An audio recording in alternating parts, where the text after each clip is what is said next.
Show me again, did you even try? The room fell silent, the only sound was chair legs scraping as she shifted to face him more fully.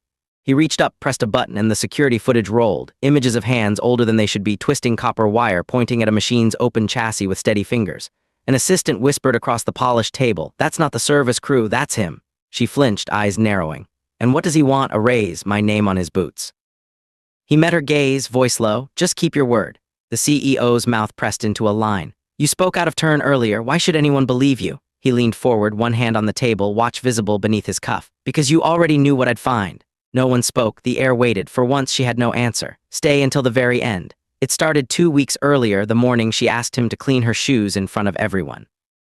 The first time Nolan Hart stepped into the Wiltshire Hotel ballroom, the scent of polish and heavy velvet reminded him of a different kind of silence, the kind that wrapped a man up after the world tried to unravel him.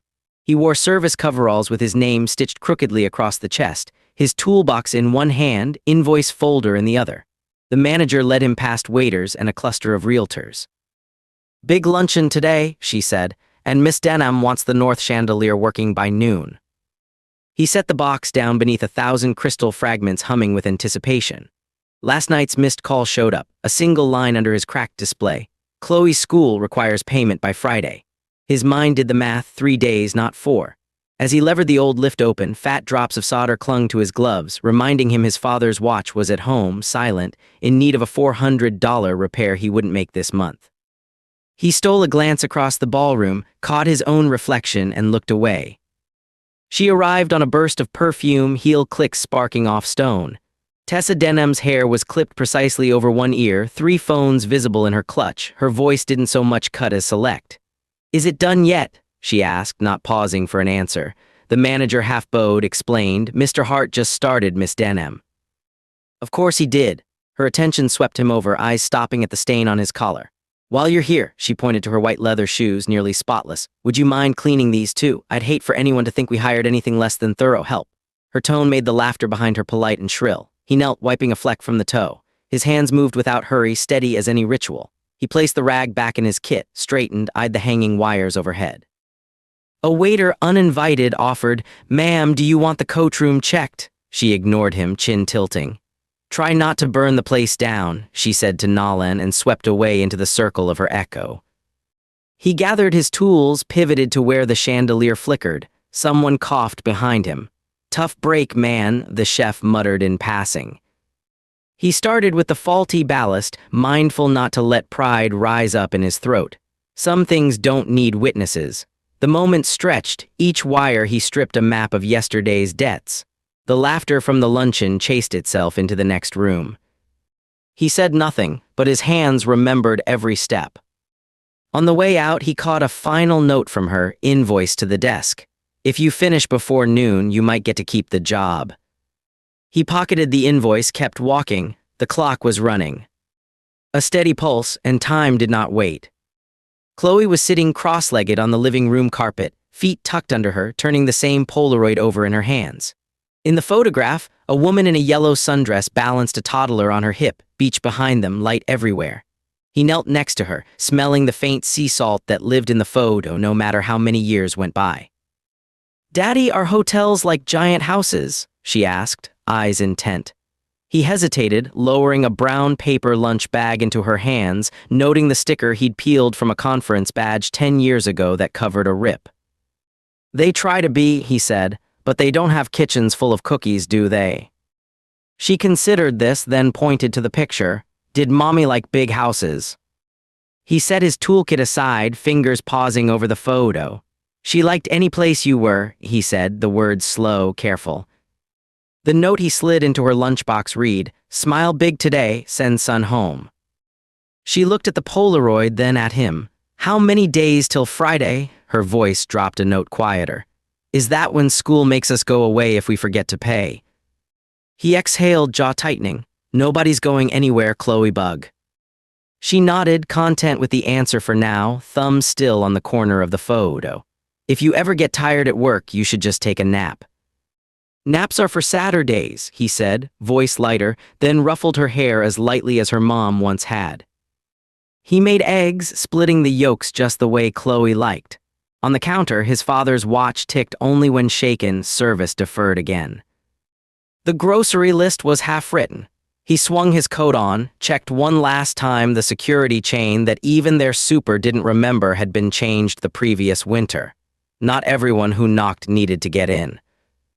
He wrote Chloe's teacher a thank you note, clipped 2 coupons to the envelope. Outside, neighbor Mrs. Albers called, "Thank you for the bulbs last week." Nolan waved, unsure if she meant flowers or wiring. He kept the photo in his wallet, doubled over behind his license. No one at the Wiltshire needed to know this. The day moved on. By the time Chloe's school bell rang, he was gone. Penthouse windows gazed over the river, cold and bright. Tessa Denham stood in profile, inspecting the blueprints for a second ballroom her investors demanded. She dismissed her assistant with 2 clipped words, "Send it." The screensaver on her desk flipped through family photos, each frozen in a year when her hair was darker, her face less watched. Her phone buzzed, blocked number. "Call ended," she muttered. "Next." She clicked through emails. Her brother's birthday notification flickered, sat for 3 seconds, then vanished. On the shelf was a glass cube, a newspaper clipping inside. "Local teen dies in DUI tragedy, promising future cut short." She did not touch it. The chef sent up a menu change request. "Rework it," she snapped over the intercom. "Fire anyone who can't adjust." "Very good, Miss Denham," came back placating. She signed a document, ink pressed so hard the page buckled. A check for a local trauma foundation, one she mailed quarterly in her brother's name. Her assistant reappeared, nervous. "The electrical issue, ma'am. Mr. Hart's on site again. Do you want security notified?" "If the bulbs aren't working by 10, Tessa said, his contract ends. Raise the rates if he complains. And if he asks for access downstairs?" "Escort only," she replied. "No one goes near the generator unless approved. Find out what he charged last year. I want reasons for every cent." "Yes, Miss Denham." She navigated the security system console, double-checking door codes. A leather-bound guest book sat open, her signature alone. In her palm, the keycard from her brother's prom night, edges softened with time. A call blinked in, board member Maddox. "The chandelier again, you're making enemies." "Let them, I didn't inherit this." She pressed her jaw closed, pressed send on the memo dismissing the previous contractor. Her brother's ghost lingered, silenced by routines. She didn't believe in happy endings, only deadlines. Her world stayed brightly lit, no flicker allowed. The second ballroom sat unfinished. The old chandelier still sputtered, one bulb black as a judgment. Within 48 hours, the auction would decide if the hotel survived. She could read time better than most. She counted every tick. At the Wiltshire's maintenance hallway, a cluster of engineers debated the meltdown in the subpanel. A decorative elevator panel had shorted overnight, stranding a wedding party on the mezzanine. 3 hours of frowning, 2 failed resets, yet the ancient generator bristled untouched. Nolan let himself fade to the edge of the group, blending with utility contractors. The lead engineer bristled, "Third time this week. Who hired this crew?" Tessa breezed in, expression set, "Progress." "The ballast's cooked. We'll need a rebuild." She turned to Nolan, eyebrows darting upwards. "I take it you know what to do, or is this an overtime kind of day?"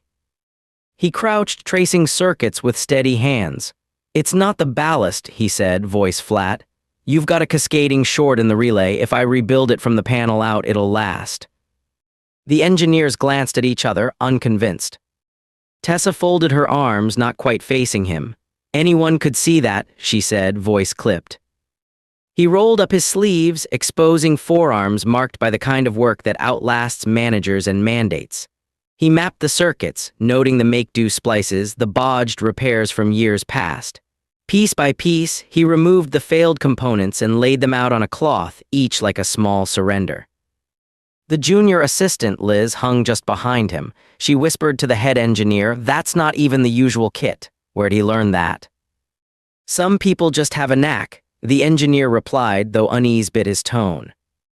Nolan worked quietly, movements efficient as clockwork, uncommon discipline. Within 20 minutes, the relay was rebuilt from cannibalized parts and tested once, then again. The old generator hummed to life, lights brightened, the elevator chimed. A quiet hush rolled through the onlookers. He stood, wiped his hands. Should hold till you replace the panel. Liz regarded him, eyes narrowed. Thank you. Tessa's phone vibrated. She barely regarded the fixed lights. If it fails again, we're billing his company, and next time try not to require a rescue in front of guests. She swept out, the hush fragmenting behind her. The assistant lingered, watching Nolan pack up. She had seen hands move like that before. Years ago when her brother, no, that couldn't be. He never looked back. Liz sat at her desk late. Hotel records hissed through the laptop speakers, login prompt requiring her to sign in 3 times to unlock archived files. She started with Hart Electrical, but the records flickered with shifting addresses.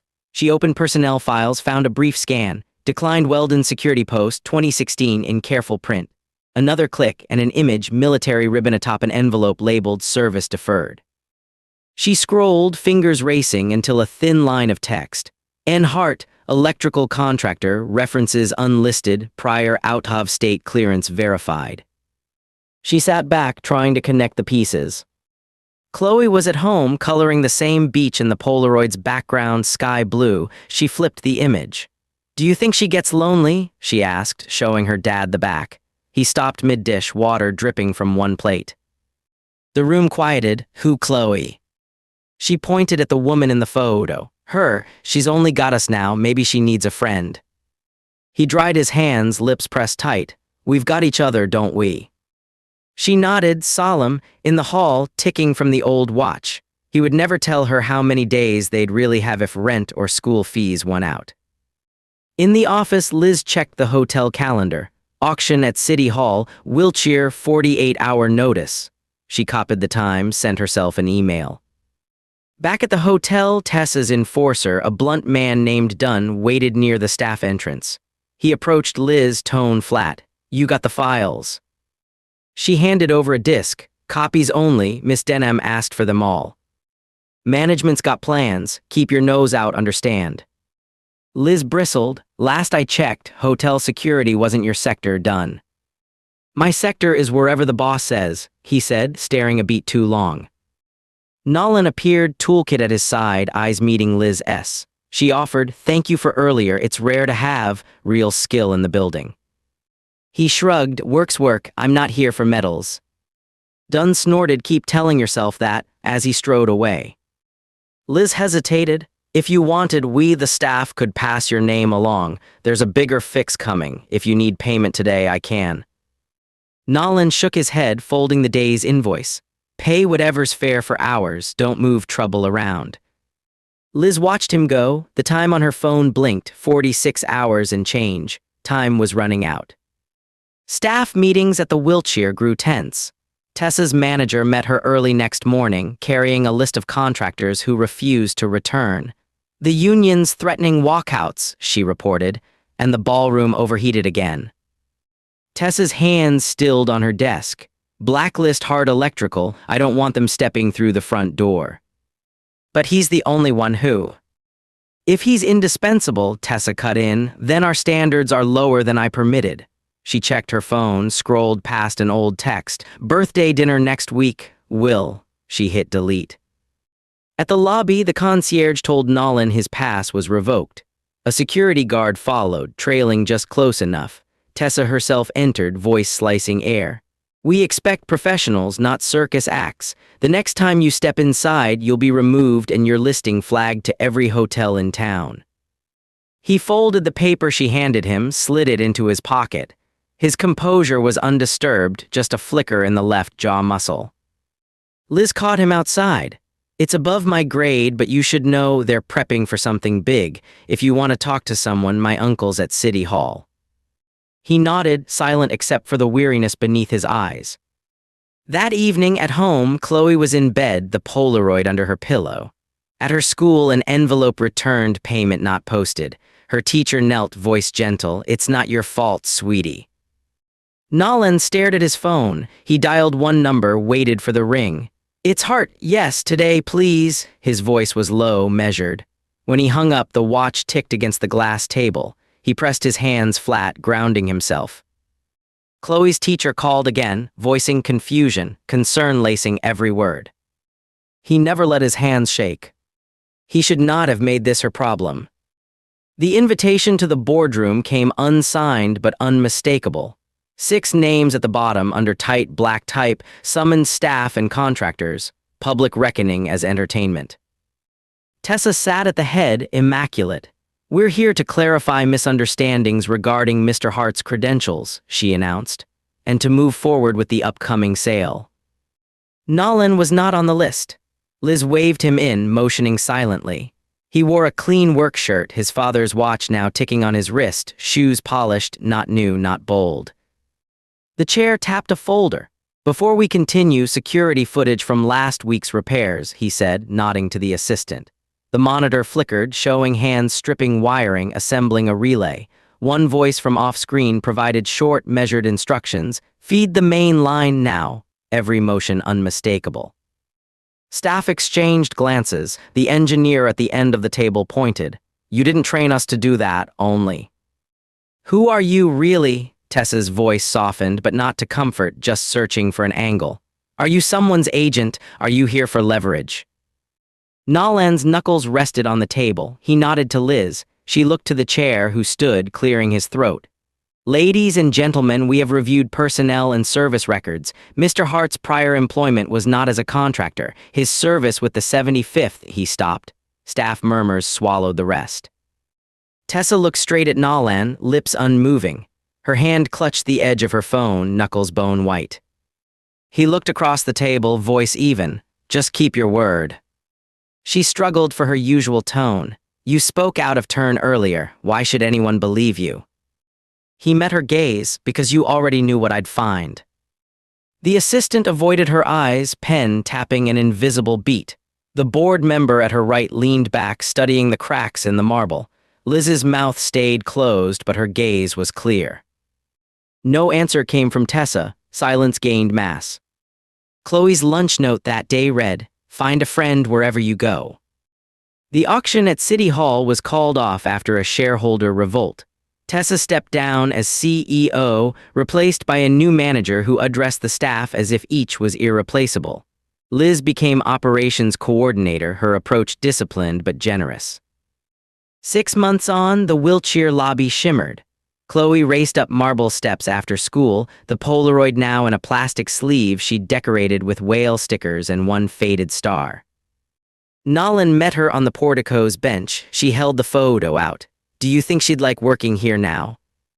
He smiled, the watch on his wrist keeping time as if it had never faltered.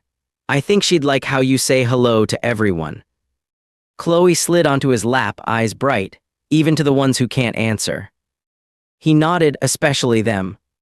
She grinned, pressing the photo to his chest. "Then I'm teaching you how." And he found in that moment that sometimes a silence waits not for an answer, but for the next voice willing to cross it. On certain afternoons, when the Wiltshire's light angled gold through the high windows, Chloe would sit in her favorite nubby chair in the lobby, her feet dangling far from the floor.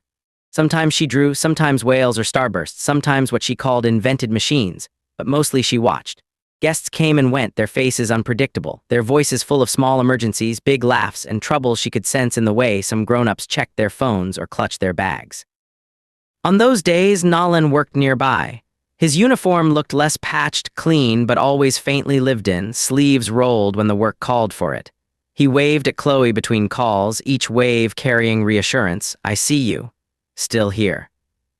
The new manager, a compact man called Patel, made his rounds with quiet confidence. Staff called him Raj, and he kept a folder of suggestions in his breast pocket. "The heart of the hotel is its people," he'd said in his first staff meeting. "Not the marble, not the chandelier, you included, Mr. Hart." Nolan nodded, polishing a railing near the service elevator as Raj passed. "Do you think the hotel likes us?" Chloe had asked her dad one day, eyes intent. The question was not a child's, really, or maybe it was, the kind that could only be asked without embarrassment. Nolan hesitated, then set his tools down. "I think buildings only know the people inside them." She grinned, "Then it has to like us, right?" "Right," he answered, smiling. It wasn't easy at first for everyone to adjust. Tessa Denham's influence faded, but the aftershocks of her brisk, perfectionist rule lingered in small ways. Staff flinched when someone in a suit walked by, the kitchen crew whispered before speaking up at meetings. That winter, a fuse burned out above the grand entrance the night of the holiday benefit, the first since the management change. Nolan was called from home, Chloe bundled in her coat beside him, and together they crossed the slush of the midnight sidewalk. Liz met them at the front, cheeks red from running. "We can reschedule," she whispered, "if it's too much for Chloe." But Chloe shook her head, smiling, clinging to her dad's sleeve. "She helps," Nolan said simply, and no one disagreed. Inside, the ballroom was all candlelight and laughter, patrons clutching punch, children in velvet. But outside in the vestibule, the old casing hummed with silent fault. Nolan set to work, Chloe at his side handing up screws, watching the dark glass reflect her mittened hand. Liz crouched beside Chloe, trying to pass her a cookie. "Official snack delivery," she said, winking. Chloe took the cookie, peered up. "Do you still get scared before meetings?" Liz laughed, then sighed. "Sometimes do you?" Chloe shook her head, mouth already cookie-filled. "I'm just learning." "Learning what?" Liz asked, and her voice was gentle. Chloe glanced at Nolan, who had his hands in the casing but listened. "How to be the first to say hello," she recited softly, "even if no one answers." Liz looked at Nolan, eyes softening. "That's a good thing to know." Up above, the new fuse hummed. The lights came back. The chandelier scattered gold across the stone tiles, and for a moment, everything glowed. Tessa Denham didn't visit, not even at Christmas. Her exit sparked only rumors. She'd gone out west to oversee a tech campus. She'd bought a vineyard in Napa. She'd taken a portfolio role at a hedge fund. Liz, now operations head, found a letter one morning tucked into the lobby guestbook unsigned. The only clue was the handwriting, crisp, upright, deliberate, just as Tessa's contracts had always been. The note read, "Time untangles everything except regret. Please look after the ballroom windows." It was always in the light. Liz folded it into her planner and closed the book, a faint sadness passing over her. She didn't tell anyone. Some ghosts were better honored quietly. 2 springs later, the Wiltshire's auction was old rumor. Staff now boasted of their tenure, guests returned year after year. Nolan, still called for every delicate wiring job, grew familiar not just to the building but to its people. Some weeks, he did nothing but test breakers and listen to the hum of the old generator, trusting that sometimes you needed only to keep things steady. Chloe was in 4th grade now and had her own key card to the staff side door, a lanyard that Liz had laminated for her after Chloe lost the first one in the laundry. On stormy days, she waited in the lobby's east alcove, the Polaroid photo always nearby. One rainy afternoon, as thunder rattled the windows, Chloe watched a new guest, a boy her age, solemn, hair sticking up, slip into the lobby, trailing after a young man who looked lost. The man waved at the desk, nervous, and they wheeled a suitcase toward the elevators. "New?" Chloe asked Liz, who stood behind the desk sorting mail. Liz nodded. "Junior suite, guests from out of town."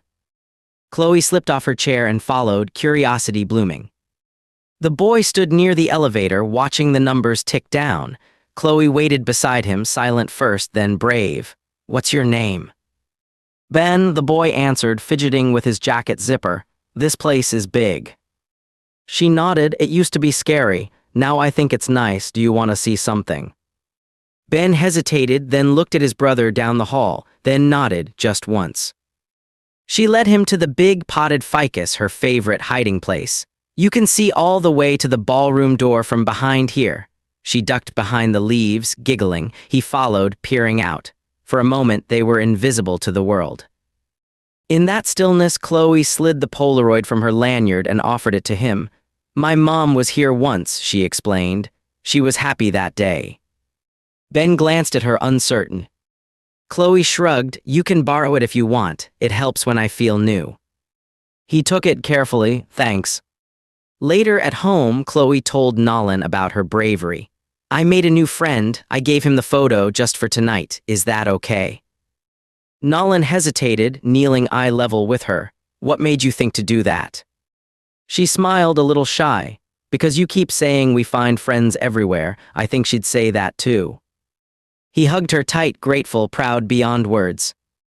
Time moved on. Nolan's reputation grew. Sometimes he was offered work at twice his rate, jobs across town in offices, banks, a hotel chain newly arrived from Singapore.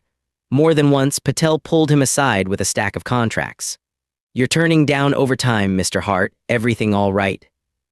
Nolan would nod. "My daughter's here, that's enough overtime for us." Patel smiled, rarely pressing. "The hotel owes you a great deal." In the quiet moments, when Chloe fell asleep reading, her hair sprawled across a faded quilt, or when he caught sight of the Polaroid, its corners softened by years, Nolan wondered about debts. Not the kind from banks or schools, but the ones we carry because people depend on us, to hold a place together, to keep a light burning, to make someone feel known.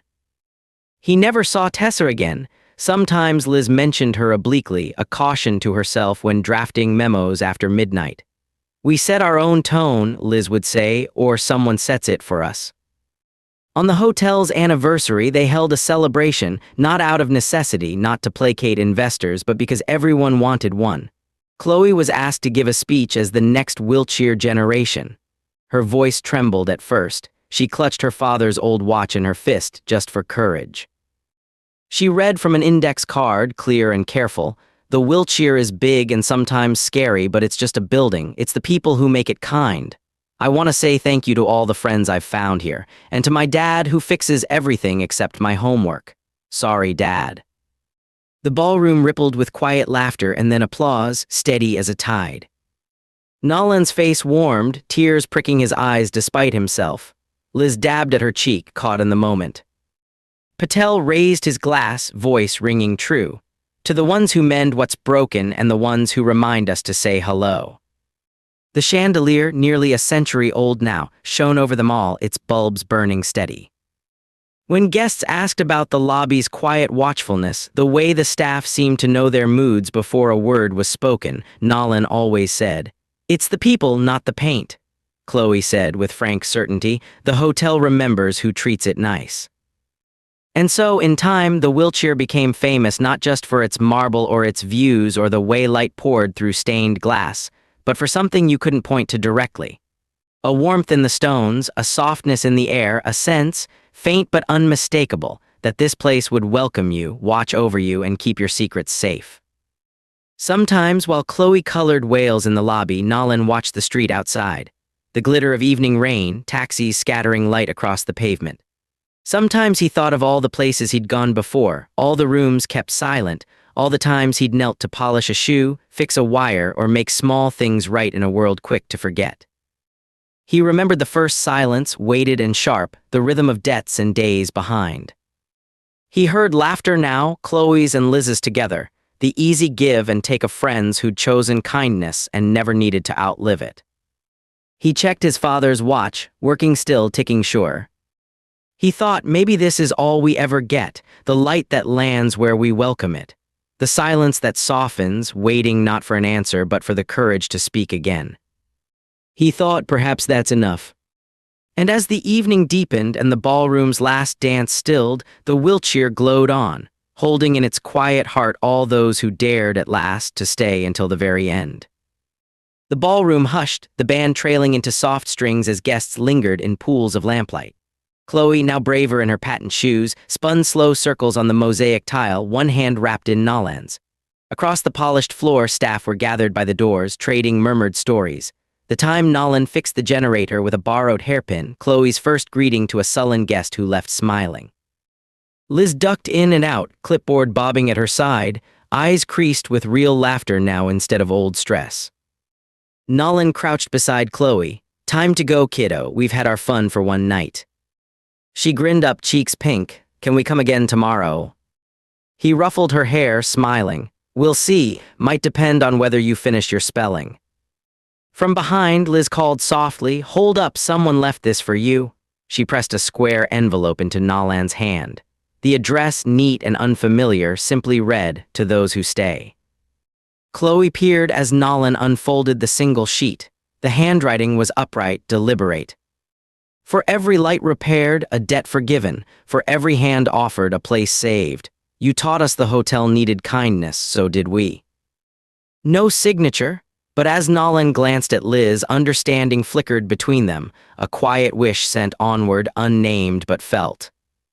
From the vestibule, Patel called, "Mr. Hart, one for the road." He brandished a takeout cup with the Wiltshire's crest. Chloe's eyes went wide. "Can I have the tea label?"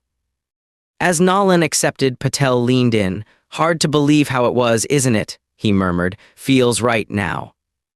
"It does," Nolan said, voice almost wondering.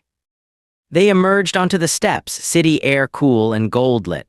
Chloe jumped twice, then stilled, her gaze drawn back to the glowing windows and the soft echoes of music. "Daddy," she asked, "do you think someday if we leave, the Wiltshire will remember us?"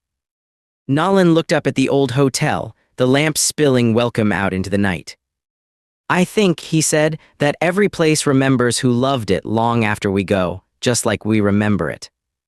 Chloe squeezed his hand and unexpectedly, fiercely, hugged him right there under the arch. Around them, the city kept moving, indifferent and bright. But inside the hotel that once asked nothing but was owed so much, the warmth lingered. Their footprints crossed the marble, carried farther than they'd know.